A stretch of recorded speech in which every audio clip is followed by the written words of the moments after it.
gala is a charitable event which is intended to demonstrate to polite society how presentable and well-mannered the touched can be.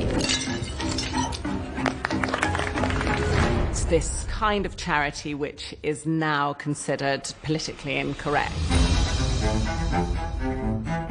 Initially, the gala is to kind of try and integrate the touched into the London social life. There's not a lot understood about the touched, so I think there's a lot of fear and ignorance towards people who are touched. The gala is to try and give a feeling back to society that whatever they may have seen or whatever the papers may be saying, actually these people are okay. Of course, all your turns will be used to minimal effect. The mission is to amuse. You'll also be wearing these, so people can comfortably identify you. As touched people, some of our powers aren't visible. Harriet's definitely not happy about having to wear the ribbons. It's actually quite dark.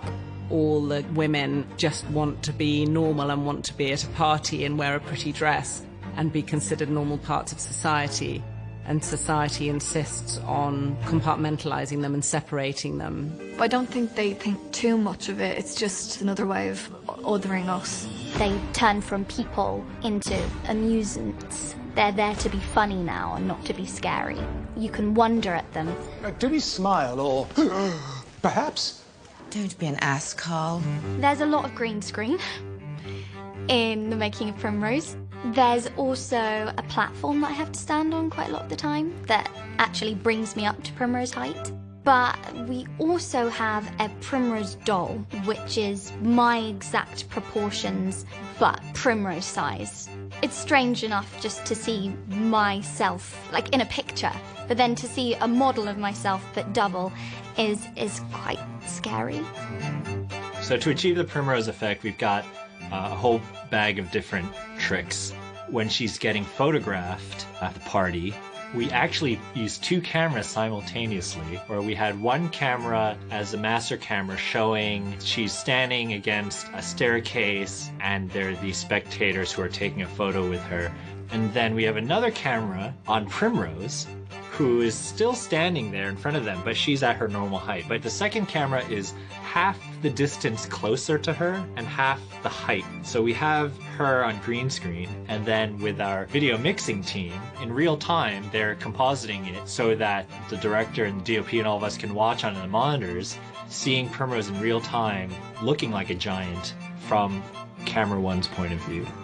I've got to hand it to Anna. She's amazing dealing with visual effects and the process that we put her through. And roll camera, rolling. The Bidlow Estate is a pretty fabulous place in its own right.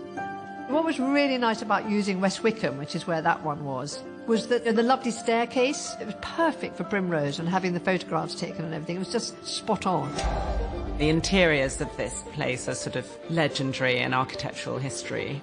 And then the sets were beautiful, the flowers, the food. I mean, it's the heartbreaking thing is, you know, if you actually tried to eat any of this stuff, you'd be poisoned, but it looked beautiful.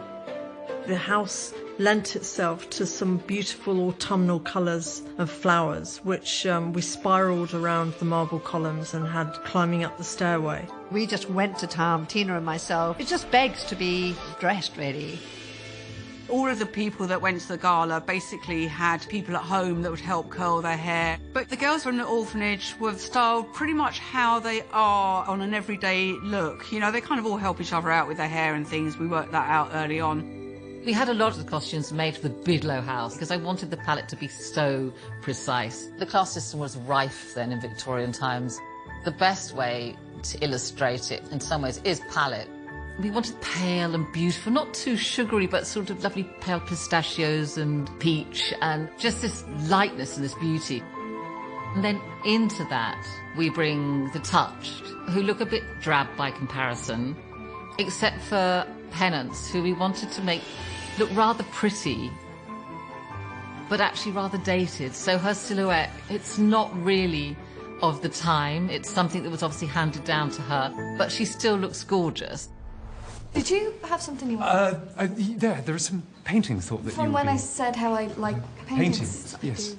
Oggie's most excited to see Penance at the gala because not only was he very taken with her at the opera, but in locking eyes with her at the very moment that he realised he was touched, she too witnessed who he truly was.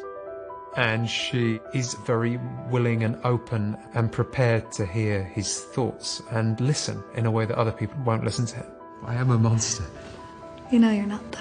It is Penance's job a lot of the time to help people understand what's happened to them is okay, and it's actually can be a good thing. But the one thing that really surprises her is that they have a mutual passion in different ways. Like their turns come from a passion they have, like she loves inventing things and he loves, you know, birds, and they really bond over that. So I think Penance gets to step out of the role of therapist and they actually share more than just like a little spark. Like a murmuration.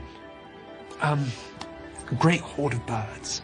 They're all moving as one, and then suddenly... Oh, I've seen that. Oh, I could watch for hours. They're both able to nerd out and not feel judged at all by the other one, and that's something that Oggie's never had before, and I think he feels seen for the first time by her. You were missed at the party. That would be a first. Lavinia's imperfect to her core, and not only is she got very politically incorrect ideas about difference and disability, she's also a snob and doesn't want her brother getting romantically involved with someone from a different class, never mind someone who is touched. Always assume the worst of everybody. They seldom disappoint. Lavinia's motivations, as always, are very complicated. And it's meant to be complicated. We want you to wonder, is she trying to hurt the touched, or is she trying to help them? How much does she know about what's going on? At the end of this episode, we learn that she knows some stuff we didn't think she knew. We want you to be asking all those questions about Lavinia.